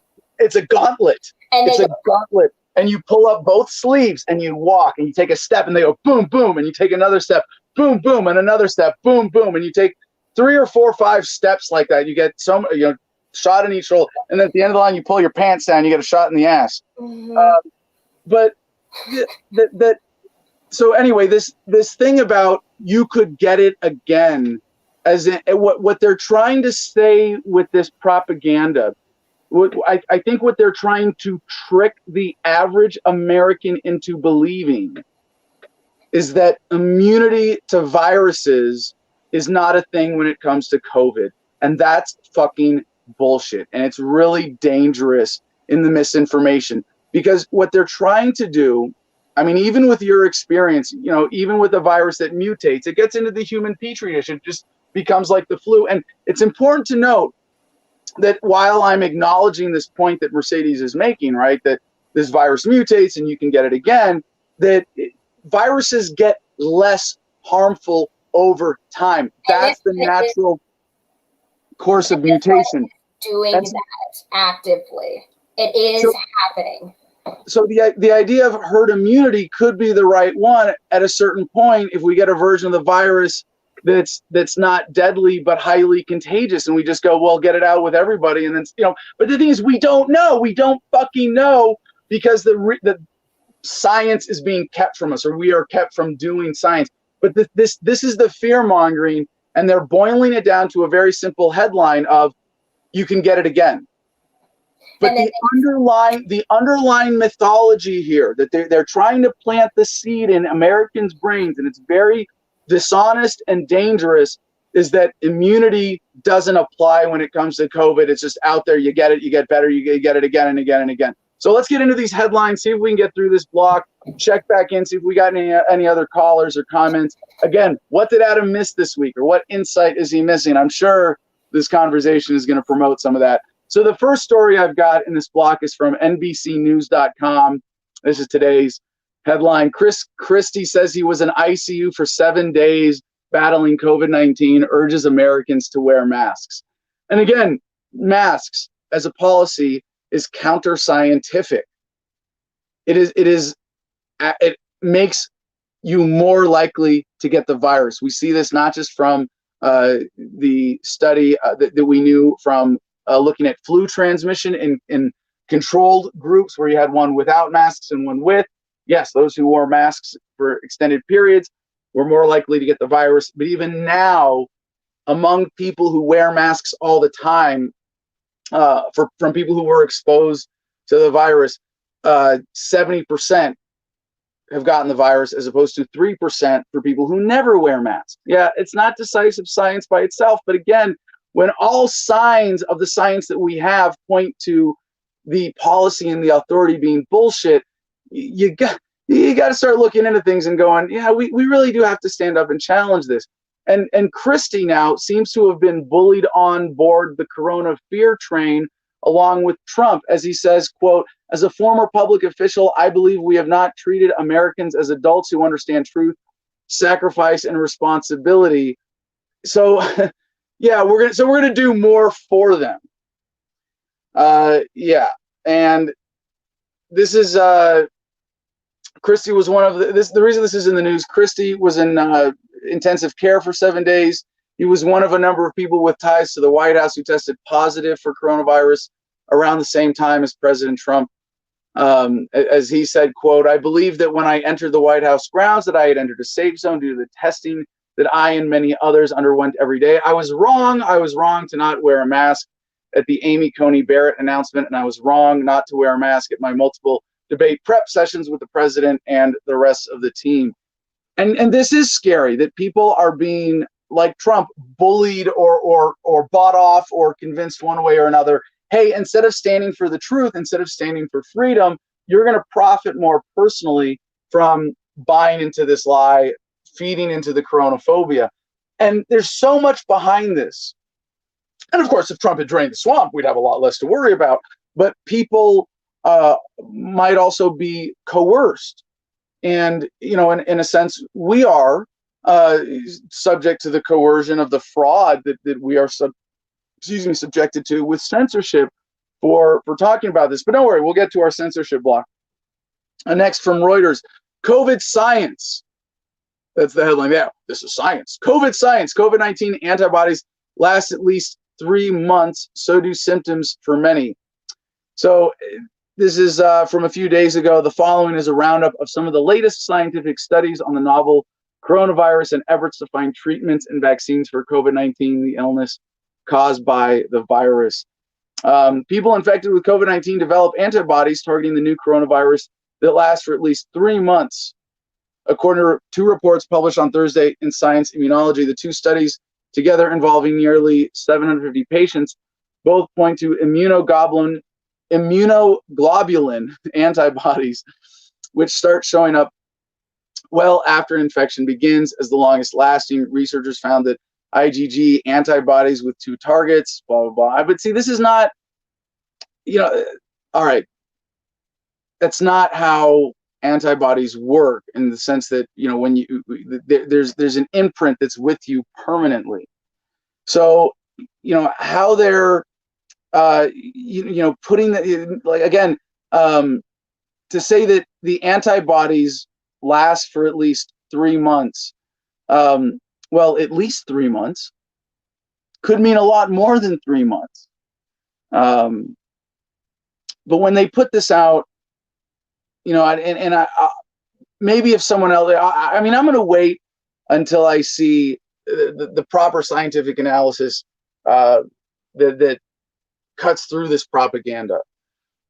If I wanted to spend all weekend going through these studies and picking apart, well, they're asking the wrong question here, well, they're misrepresenting here, we could do that. But you're going to see this. You're going to see the decisive science. At some point, there's going to be a decisive refutation of, if not the science that's being presented here, the way that it's being presented to the American public, which is, this virus is like a new virus, like no other, like no threat that we've ever experienced, and your immune system is worthless now. Another headline here: Remdesivir cut COVID-19 recovery time by 5 days. Coronavirus rarely travels from mother to newborn. And you go, well, okay, it's that. There's just so much being misrepresented here. The next one from MSN.com: COVID struck Nevada man twice, and the second time was worse.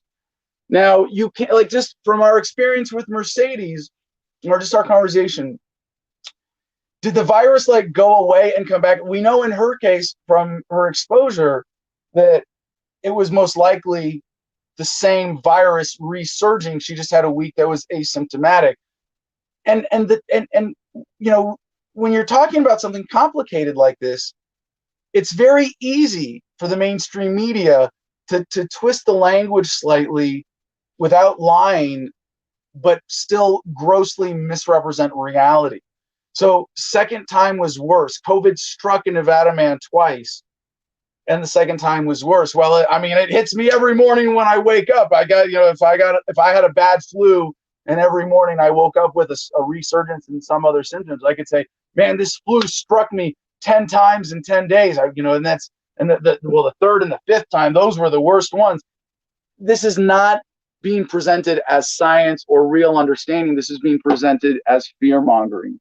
The next one from metro.co.uk. Yeah, it gets worse. You ready?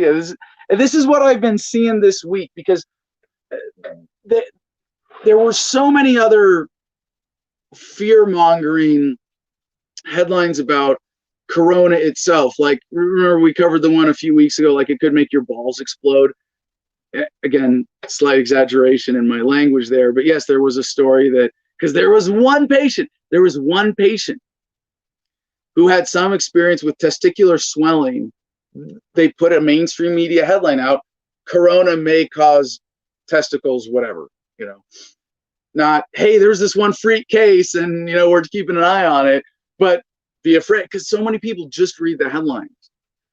So this one from Metro is, COVID patient becomes first in world to die after being reinfected. Yeah. All right. USAtoday.com had this headline on the 12th. Coronavirus updates. First American to get COVID twice. 13 states set case records. Joe Biden tests negative again. Yeah, a little political slant there, you think. But again, first American to get COVID twice. There's no way. First of all, if this were even a real phenomena,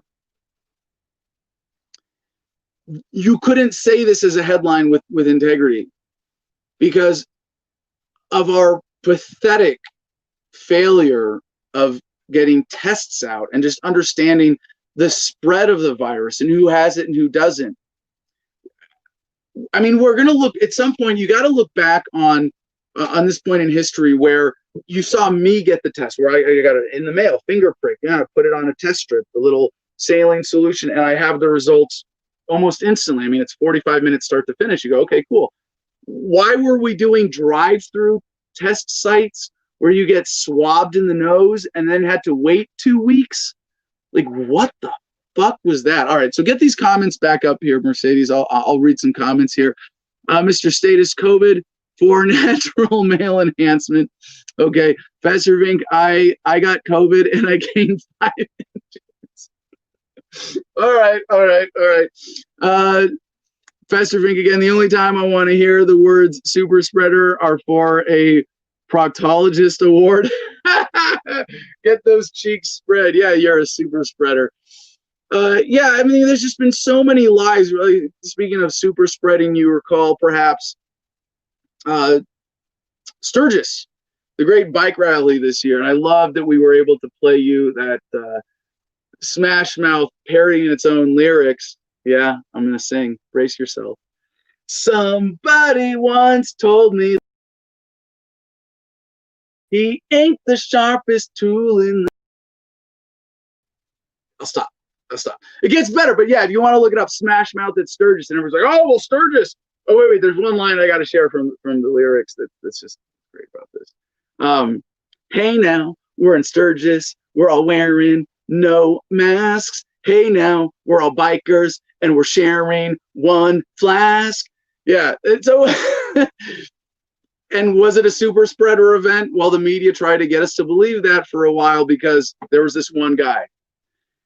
All right. Wall Street Journal has this story, though. This is very important. Again, why are we censored right now? Why are we banned on YouTube? Because I challenged the World Health Organization's conclusions. And we got an email from YouTube saying this specifically.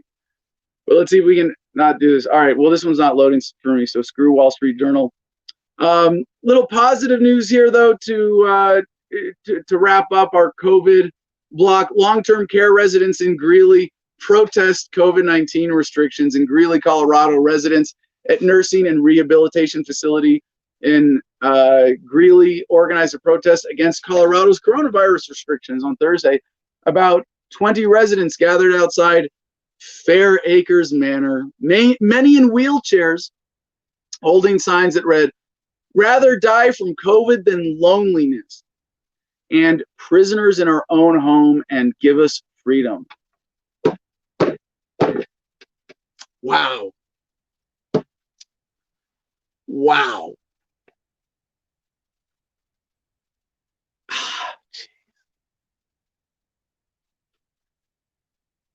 This better be a part of the story. And remember, you know, like I've been saying this week, when you take an extreme truth and present it as a moderate one, that is enough of a lie for the government to get away with what it gets away with. And the victors write the history, but eventually the truth comes out. And it really is up to us to make sure that the truth is told about the story of COVID. And I mean, I almost wish, you know, I could do this show for 4 or 5 hours every day, because my heart goes out, and I can't imagine, you know, how many more stories we could tell of elderly Americans saying right now they would rather die from COVID than loneliness. And it sounds hyperbolic if you're not paying attention. Oh, they're lonely, they don't like it. No. People aren't literally dying from loneliness, but clearly more people are dying as a result of the government interventions than from the virus itself. People are dying from the isolation, forced isolation. And it's nice to think that people are kind of coming out of it now, but this forced isolation means depression, anxiety, suicide, lack of access to medical care, to support groups, to Alcoholics Anonymous, Narcotics Anonymous, you know, all of those things. And that old people are coming out now protesting from Fair Acres Manor in Greeley, Colorado, saying they'd rather die from COVID than loneliness. I, for one, will not let this part of the story be forgotten. Another headline quick from NPR: tobacco plants contribute key ingredient for COVID-19 vaccine. Historically, tobacco plants are responsible for their share of illness and death. Now they may help control the COVID-19 pandemic. 2 biotech companies are using the tobacco plant Nicotiana benthamiana as biofactories to produce a key protein from the coronavirus that can be used in a vaccine. Yeah, just so I'm encouraged. I think at some point innovation is going to render this corona racket irrelevant. Sorry, I got one more corona headline here from USA Today. Like we're going into quarantine, Americans plan to stockpile food this fall over fears of COVID-19 surge, election unrest. So again, you know, just another sort of positive silver lining for you know, a positive whiplash effect from this. All right, so you know what? I'm gonna save the I'm gonna table the censorship block, but I want everybody to know that we're covering this. Facebook and Twitter restrict controversial New York Post story on Joe Biden. There's a lot of backstory I think deserves to be explained in covering this, and I want to connect it to some of the bigger related stories. Wall Street Journal: Senate to subpoena Twitter CEO over blocking of disputed Biden articles. Excuse me. And then YouTube bans misinformation about COVID vaccinations. Yeah, definitely going to have to talk about our experience with that. And then German-style censorship catches on around the world. Definitely going to be covering that. There's so many stories about censorship. Governments use pandemic to crack down on online dissent watchdogs. So let's get to a couple grab bag stories here. See if we can get through the rest of our pile, and then we're going to check in with the audience. See if we have anybody who wants to call in. We're going to award a winner for today's contest, and check back in with Mercedes in the comments and do the good news to wrap things up today. So from WTOP.com, number of divorce cases in DC area surge amid coronavirus pandemic. Just another measurement of the cure being worse than the disease. The coronavirus pandemic has created a perfect storm for couples contemplating divorce in the DC area. Making a marriage work is challenging enough when things are going well, but when you add COVID-19 into the mix, it becomes much harder for many couples. It was too much. As divorce attorney Michelle Thomas said, it brought a lot of issues that may have been swept under the rug to the surface. Being locked in the house together will do that. Anyway, so yeah, just quick sad note. All right, so positive science news. Blue Origin launches and lands a new Shepard rocket on its 7th trip to space. This from TheVerge.com. Original story with this update. New Shepard successfully took off at 9:36 a.m. Eastern time, climbing to a height of about 66 miles up. Both the rocket and crew capsule returned safely to Earth following the flight. And this is from the 13th. This morning, Jeff Bezos' space company Blue Origin is set to conduct another test launch of its new Shepard rocket, a reusable vehicle designed to take paying tourists to the edge of space and back, just like new Shepard test flights of the past. No people will be on board this trip, but the rocket will be carrying a dozen research payloads to space for NASA. Yeah. For NASA. And this is what it sounds like. And that's what it looks like. For those of you watching the full video of today's show, thank you very much, CJ. Shepard has cleared the tower. Check out that shot from our drone. On her way to space. Lunar landing tech on board. Payloads inside. You can see at the top right of your screen there, New Shepard's gaining speed. That BE-3 engine is really doing its work. What a clean burn. All right, beautiful. Thank you, CJ. So fun science. We got a couple more fun science, but first, someone put this in the Telegram group, so I got to say this is just kind of a fun, quick story from PennLive.com, Patriot News. Man brought AR-15 rifle magazines with 90 rounds to Disney World Hotel to protect family. No arrests were made because no crimes were committed. South Florida man brought an AR-15 and 9mm handgun with him on his Disney World vacation because he was worried about his family's safety during the social justice protests in Central Florida last month. According to the Orange County Sheriff's Office, why is this a news story? Let's see. The weapons were found because the bellman handling the bag wondered why it was so heavy. He reported it to his manager, who then contacted the sheriff's office.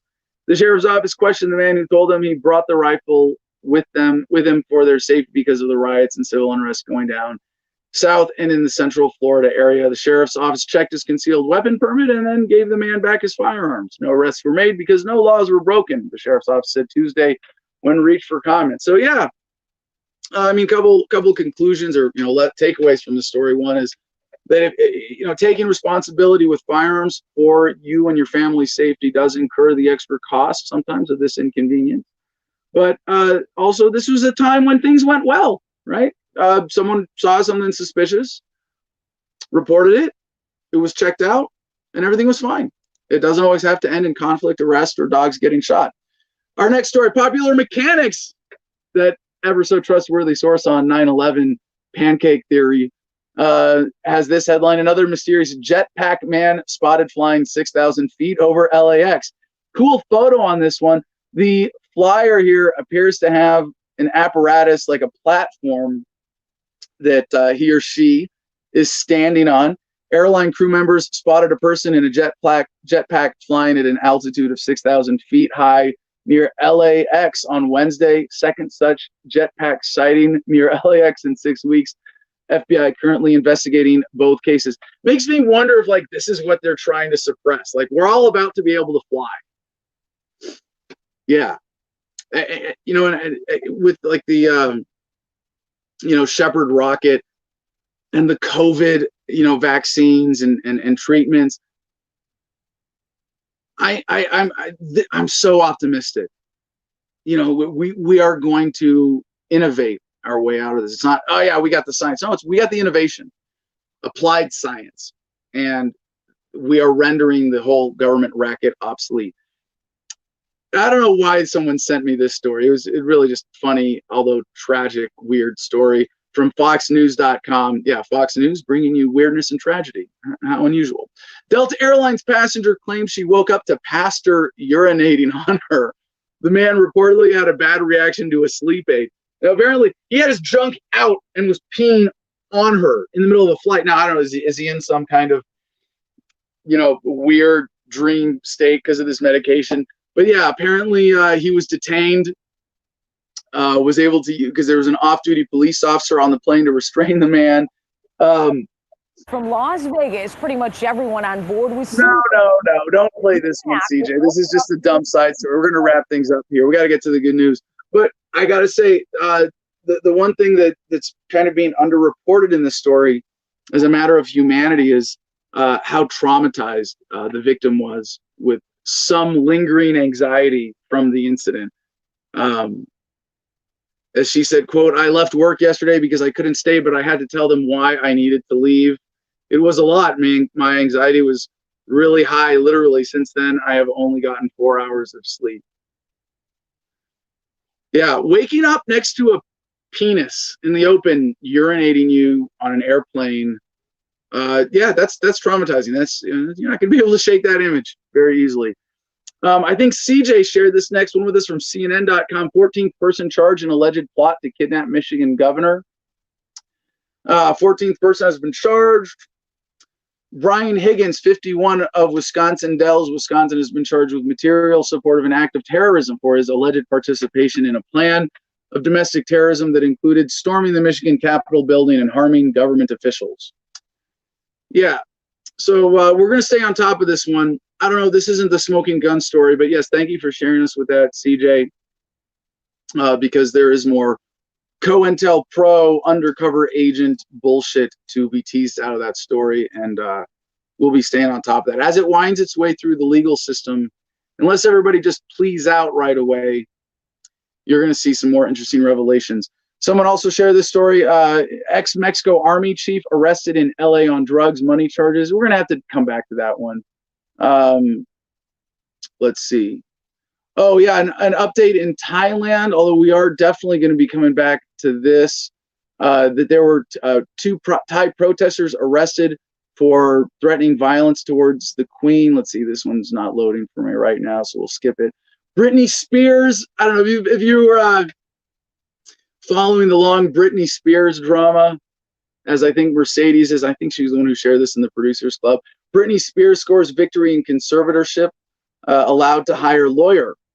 So yeah, Britney Spears, if you don't know her backstory, even if you don't know anything about her music or career like me, it is interesting to see how the current legal / financial system handled a minor going through superstardom and a series of mental health breakdowns. So that link will be in the notes. Final good news. Researchers discover fossils of new species in Arizona. Petrified Forest National Park, Arizona. Researchers have discovered fossils of a tiny burrowing reptile among a vast expanse of petrified wood in eastern Arizona. The new species has been named Scybalonyx scapter, a part of a group known as drepanosaurs from the Triassic period about 220 million years ago. Petrified Forest National Park outside Holbrook is considered one of the premier places to study plants and animals from that period, sometimes known as the dawning age of dinosaurs. Lots more cool stuff to that story. We'll see it in the notes today if you want to get into it. With that being said, we are just about at time. Let's get Mercedes back up on stage here. Hello. Check in with our comments. Hello, Mercedes. Hello. So, last chance. What did I miss this week?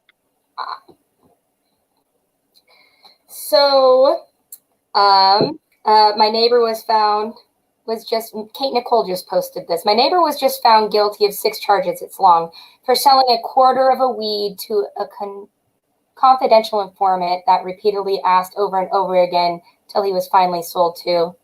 How is that the legal system works? Over 3.5 grams of pot. Local news is all you missed, it looks like. There it goes. Thank you, CJ. I appreciate you immensely. Yeah. Yeah. So scrolling back up, there was spam comments, and I have haters now. That was in the comments. Give me some hater comments. Oh yeah, these are the best. Okay, good. I'm glad you said that because I really wanted to anyway. Where is it? Gosh, see, did you know where they are? I know you found them first. You can paraphrase. I'm the least favorite part of their show, or she's the least favorite part of my show. I want to put it up. Where is it? Thank you, Kate Nicole. I agree. So why don't you call in and become a member of the Producers Club by telling us news so that I don't have to be up here when Jim isn't here? And then you, Kate, you can be my least favorite part of the show.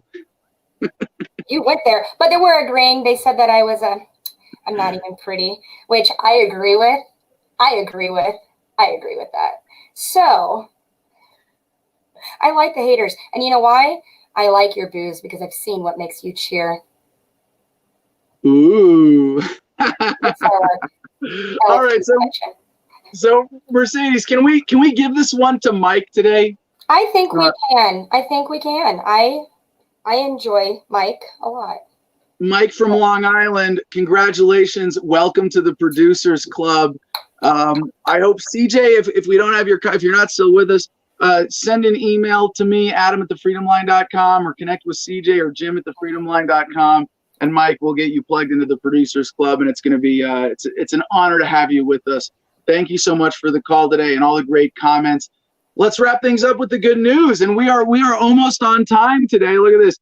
From goodnewsnetwork.org, Good News in History, October 16. It was 25 years ago today. The Million Man March convened in Washington, D.C., inviting 1 million sober, disciplined, committed, dedicated, inspired Black men to Washington for a day of atonement.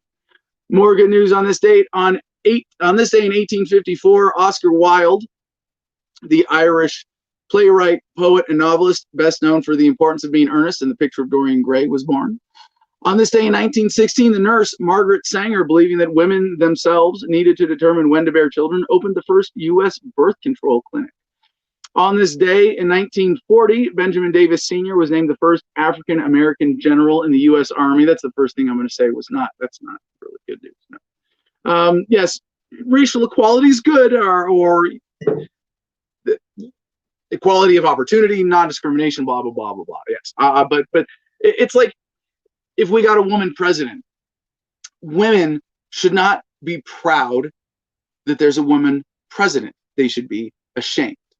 That a woman finally successfully stooped so low as to become possibly the most evil person in the world, right?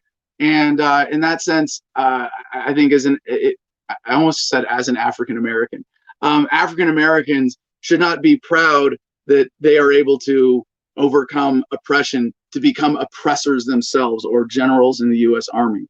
It was on this day in 1984, Anglican Bishop Desmond Tutu won the Nobel Peace Prize for his decades of nonviolent struggle for racial equality in South Africa and against apartheid. And on this day in 1998, David Trimble and John Hume were awarded the Nobel Peace Prize for brokering the Northern Ireland Peace Accord. And on this day in 1923, the Disney Brothers Cartoon Studio was founded by Roy and Walt Disney. Its name was soon changed to the Walt Disney Studio for the Missouri animator, who 5 years later came up with the idea of a mouse character that would become the Mickey Mouse cartoon, the company's signature mascot and one of the world's most recognizable characters. And that's our week. That's our show. Thank you so much for joining us. It's been a lot of fun. Don't forget to go to cigarfederation.com. Promo code Adam10, all caps, gets you 10% off your order. And tonight, join us right here.